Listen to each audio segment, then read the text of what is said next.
જય ગણેશા। ઓમ નમઃ શિવાય। પવિત્ર શ્રાવણ માસ આવી રહ્યો છે અને જો તમે પણ આ શ્રાવણને માત્ર ઉજવવા નહીં પરંતુ ભગવાન શિવને સાચા અર્થમાં જાણવા માંગતા હો તો અત્યારે જ અમારા પેજને ફોલો કરી દો। શિવ રહસ્યમય જ્ઞાન સિરીઝમાં આજે આપણે વાત કરીશું કે ભગવાન શિવના જ્યારે દર્શન કરવા જાઓ ત્યારે 3 તાલી કેમ વગાડવામાં આવે છે અને મુદ્રાઓનું શું મહત્વ છે। તો ચાલો આજે આ બંને વાતો આપણે સરળ ભાષામાં સમજીએ। જ્યારે પણ ભગવાન શિવના દર્શન કરવા જાઓ ત્યારે પહેલા 3 તાલી વગાડો। પહેલી તાળીમાં કહો કે હે મહાદેવ, હું તમારી શરણમાં આવ્યો છું। બીજી તાળીમાં તમે એમને બોલો કે મારી પ્રાર્થનાનો સ્વીકાર કરજો અને તમારા જે પણ તકલીફ હોય, તમારી જે પણ ઈચ્છા હોય એ બીજી તાળી વખતે મહાદેવજીને જણાવો। અને ત્રીજી તાળી વગાડો ત્યારે તમારે જાણે અજાણે જે પણ ભૂલો થઈ હોય એના માટે ક્ષમા યાચના કરો। 3 તાલી કર્યા પછી આપણે મુદ્રાથી દર્શન કરવા જોઈએ। તો આપણે સૌ પ્રથમ આજે લિંગ મુદ્રાની વાત કરીએ।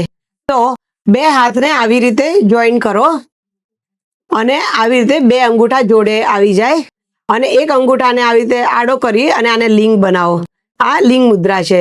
તો ભગવાનની સામે આ મુદ્રા રાખીને દર્શન કરો અને ઓમ નમઃ શિવાયનો મંત્ર જાપ કરો। હવે આપણે વાત કરીએ બીજી મુદ્રા, જે શિવશક્તિ મુદ્રા, શિવલિંગ મુદ્રા કહેવાય।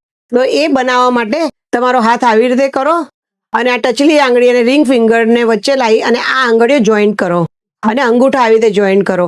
તો આ બની ગયું શિવલિંગ। તો આને શિવલિંગ મુદ્રા કહેવાય। અને આ શિવલિંગ મુદ્રા બતાવીને તમે આવી રીતે બી શિવલિંગના દર્શન કરી શકો આમાંથી। એનું પણ ખૂબ જ મહત્વ છે। આ મુદ્રાઓ સાથે શાંત મનથી ભગવાન શિવના દર્શન કરો। આ તો માત્ર 2 મુદ્રાઓ છે। શિવ ઉપાસનામાં આવી બીજી મુદ્રાઓનું પણ વર્ણન મળે છે, જેમ કે મોક્ષની મુદ્રા છે, પછી શિવજીએ પાર્વતી માતાને બતાવી એ મુદ્રા પણ છે। જો તમે આવી બીજી મુદ્રાઓ અને તેનું મહત્વ જાણવા માંગતા હો તો કોમેન્ટમાં હર હર મહાદેવ જરૂર લખજો। આ શ્રાવણ માસમાં ભગવાન શિવના દર્શન કરવા જાઓ ત્યારે આ મુદ્રાઓનો ઉપયોગ જરૂર કરજો।